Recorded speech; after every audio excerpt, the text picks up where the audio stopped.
This is Aaron Levine, LG Insurance Agency, hanging out with my friend Erica Hirsch on the Who You Work With Matters podcast. Erica is a gemologist, to make it super simple. Like, is that like the formal, like that's who you are? Yes. Do you want to be identified as like the gemologist? I worked really hard to get that designation. So if I could write it on my checks, I think I would write it on my checks. So I'm going to be honest. So I reached out to you originally on a Facebook post. You were doing I offer appraisals. I'll come to your house. I'll do it here. And we met for coffee. And then you just totally opened my eyes up to a little bit of your world. And I'm like, I got to get her on the podcast. I've got to learn a little bit more. And then when you filled out the form to be a guest on the podcast, you now officially hold the title of having the second longest form filled. Second longest. I had one, a professor from Monmouth University wrote me like a novel. Yours was very clear. Yours was like a short story. Anybody who knows me would not be surprised. And I'm like, holy smokes, there's so much to unpack here. And I think it's amazing because the way that I look at it from an insurance perspective is somebody has jewelry, they need appraisals so that we can insure it appropriately. You take this to a whole nother level. It's your passion. It's your career. It's everything that you're doing. Maybe not everything, but a good portion of it. And you're wearing some really pretty pieces right now. If you want to go into any of that stuff, we totally can. We'll make sure the camera gets it. But how did you get into this world of appraising and understanding the history of and knowing all about, fine gems and rocks and precious metals and all that stuff? I have always... Keep it short, like 3-minute history of how you got into it. I've always loved jewelry. Okay. And my parents are both teachers, and we had a motorhome, and we used to go across the country in the summers and go to all these museums. And the only thing that interested me in museums were the clothing and the jewelry. Okay. And we used to go panning for gold, like in the middle of wherever it is that you pan for gold. So I always really loved it, but I never knew it was a career. Okay. And then I had a piece of jewelry appraised. Okay. And that's how I discovered there was such a thing as a gemologist, like that it existed. So you stumbled into it, and then you started to really be intrigued a little bit to take it to a whole nother level and start learning about it. Like, so my wife's engagement ring I had custom designed and made by a jewelry artist, a designer, whatever the proper, I don't even know what the proper term is.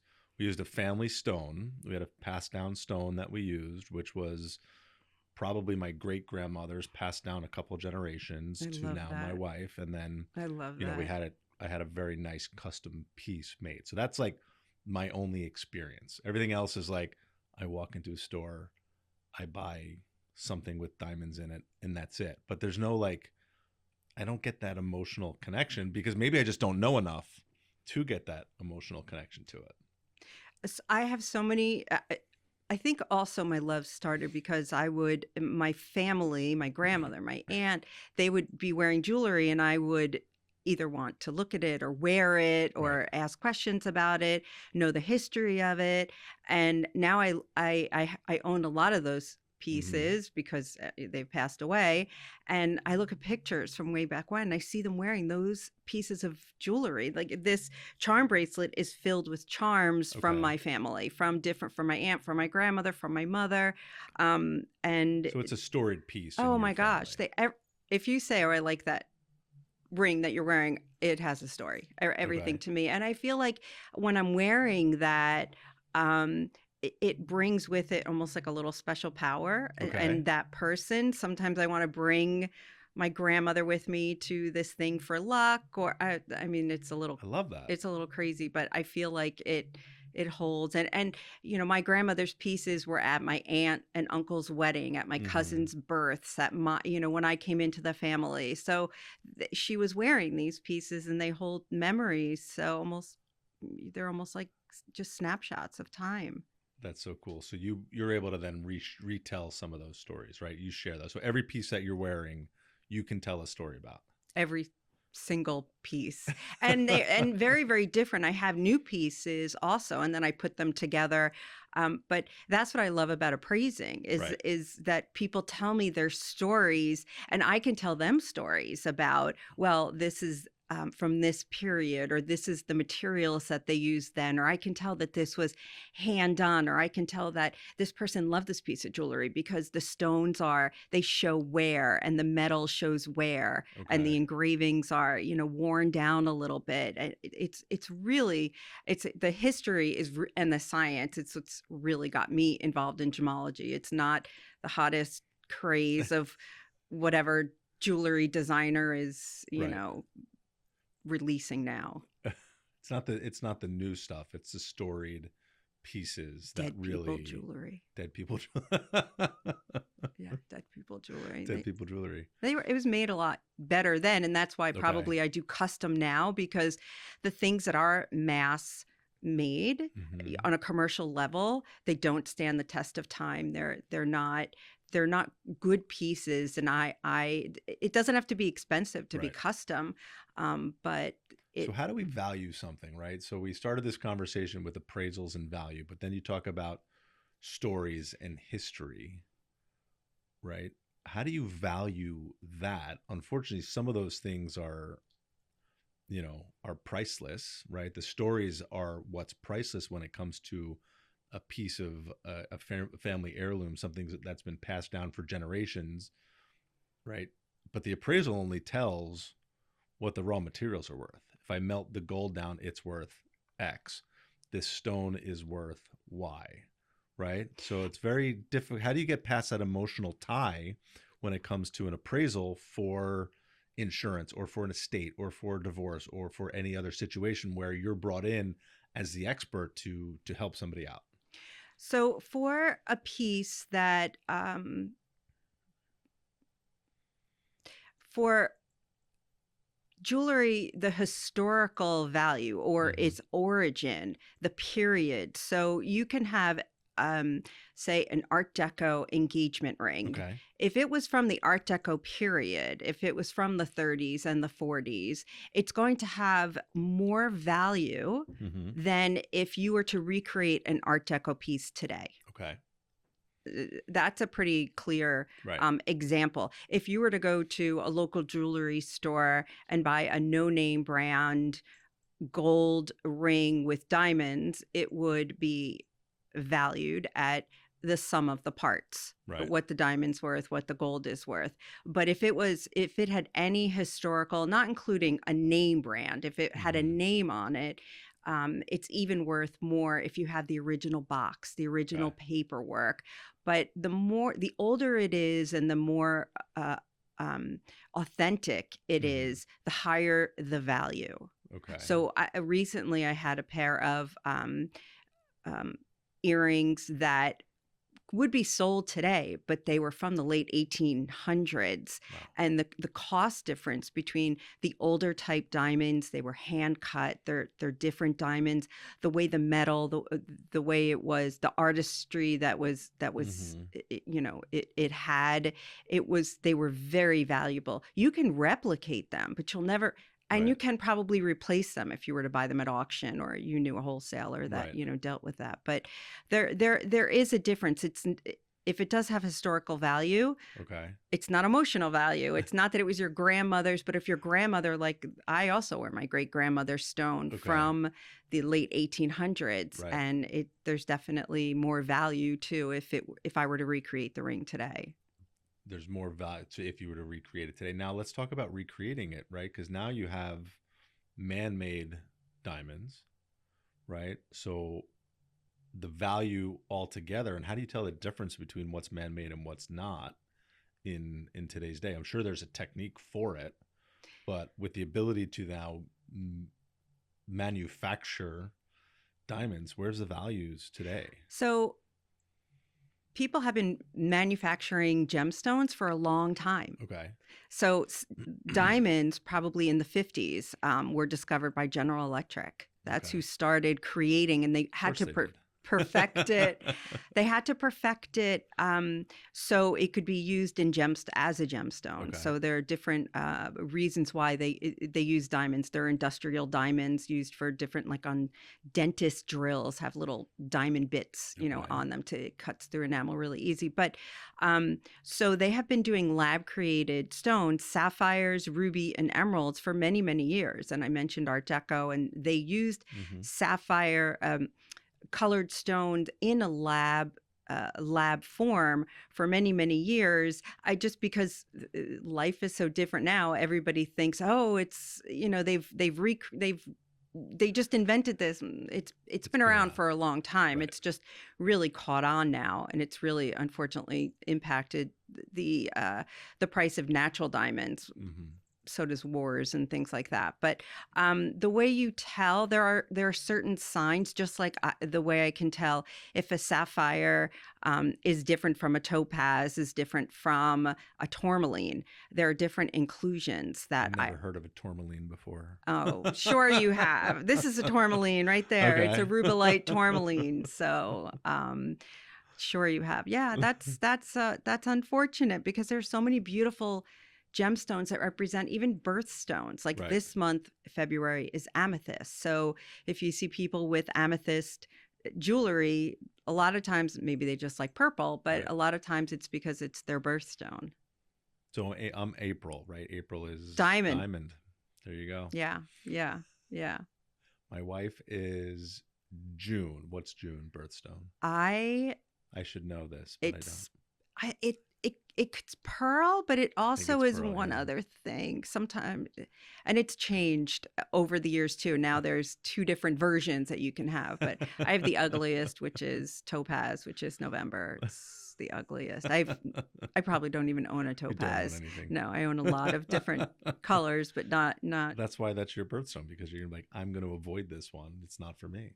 No, not for me.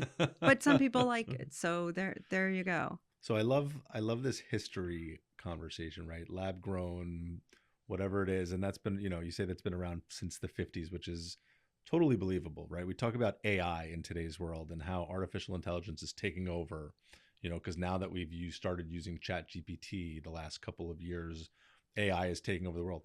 AI has been around for 100 years. I read Nikola Tesla's one of his biographies talks about creating Wi-Fi and using radio waves for these automated processes, 100 years ago.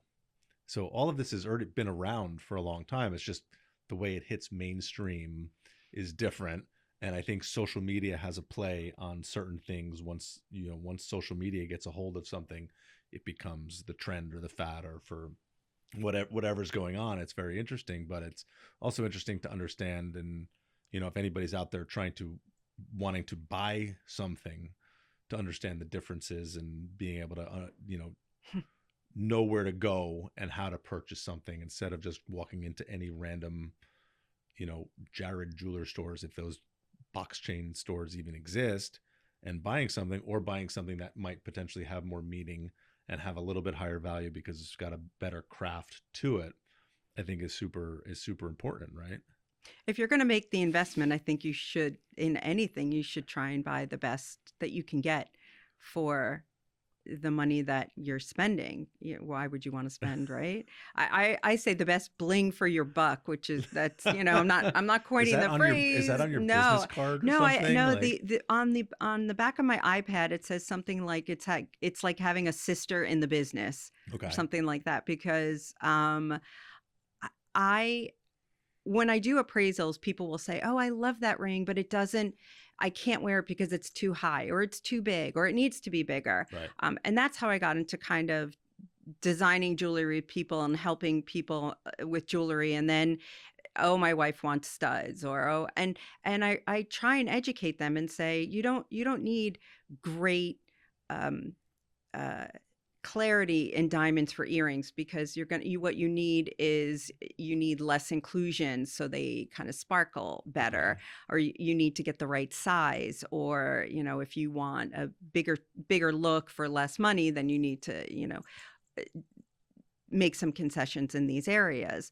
So it's really a referral business for me. And if people want lab grown diamonds, then and that's what they want to spend their money on, or if they want to spend their money on a natural or whatever it is, or pearls or tourmalines, whatever it is, um, I can get them. I kind of back into where they are, how much they Okay. want to spend. I don't I don't tell them how they should But that's all, and that's the whole premise of the podcast, right? So the podcast, who you work with matters, right? It's all about having the who's in our lives, and who do we rely on, and who can we rely on to help us make a difference in anybody's life, right? So, me calling you as a who to help my clients with appraisals was just step one, and then you can take things when you're working with a client to a whole nother level of, okay, you want to buy something or have something designed or build something or fix something so that it's more comfortable to wear,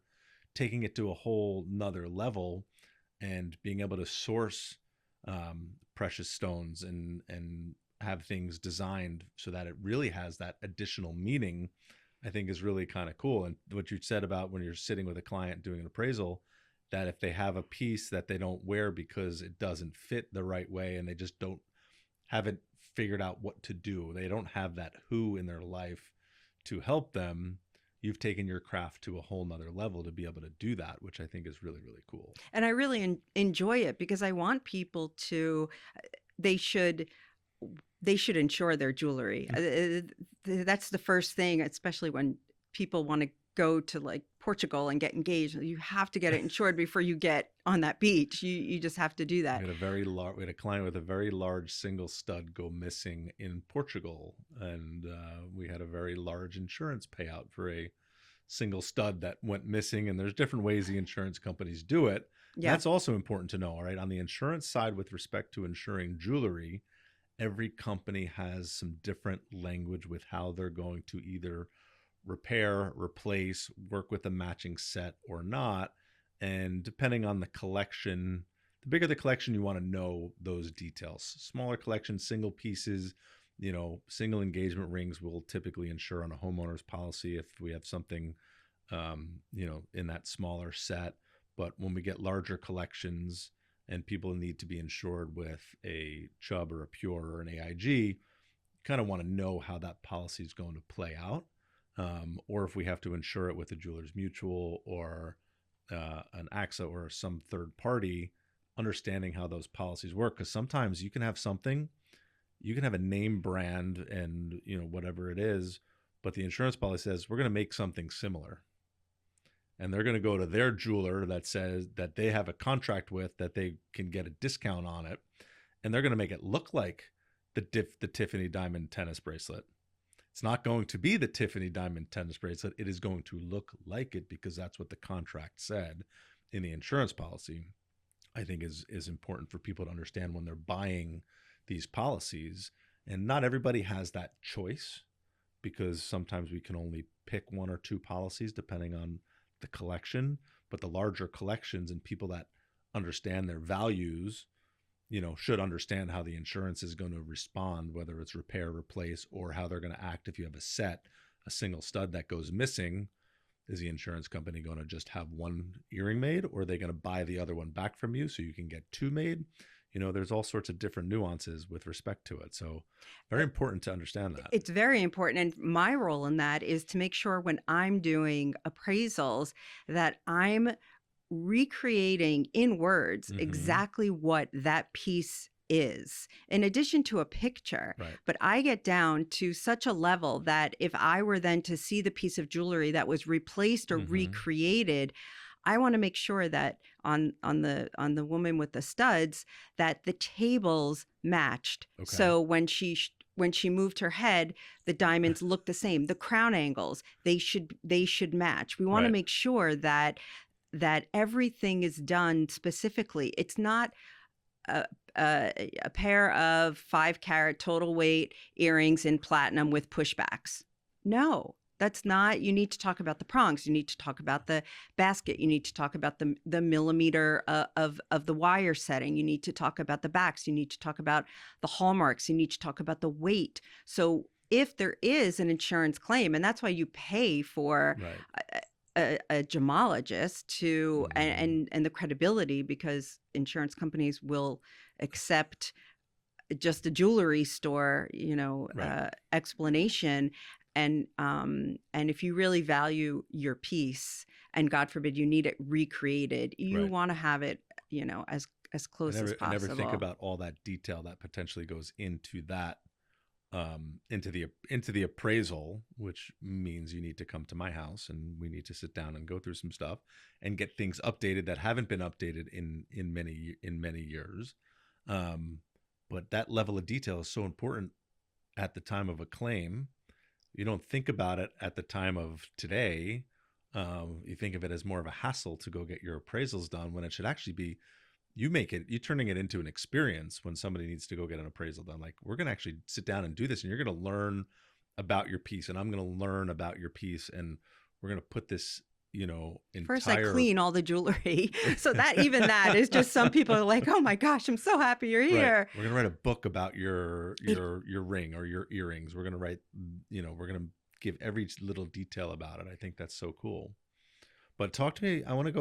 Let's talk about some of the history, right? Because when I have that little form that you filled out, and you started going into some history about Cartier, and, some real estate trades and some really cool, fun facts that I think would be really awesome for you to share right now. If you want to, you know, pivot into some of that, I think would be neat.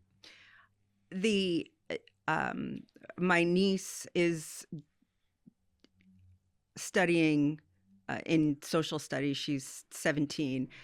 I asked her, what are you studying? She said something industrial, and she's a smart kid. I said, Mm-hmm. the Industrial Revolution, like the Vanderbilts and the Carnegies and all of those, the Rockefeller, all Mm-hmm. of those exciting, and jewelry is such an important part of our religions, of our history, of Mm-hmm. our show of affection for people, for trade. So one of the examples I gave was, it's a legend. It's not really, but Okay. the short answer, or the short story, is that New York was bought for a string of beads. Okay.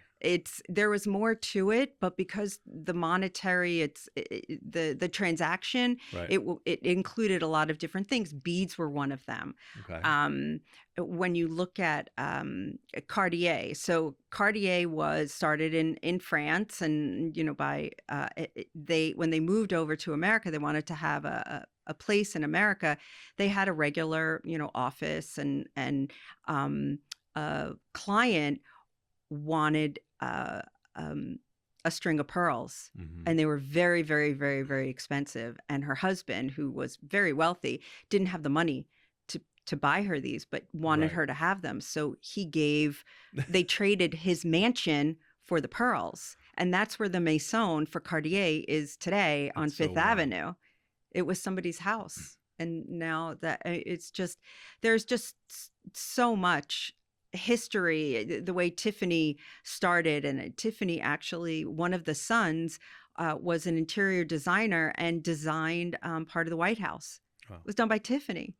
And there was Tiffany glass in the White House. It doesn't exist anymore because they removed it in renovations. Right.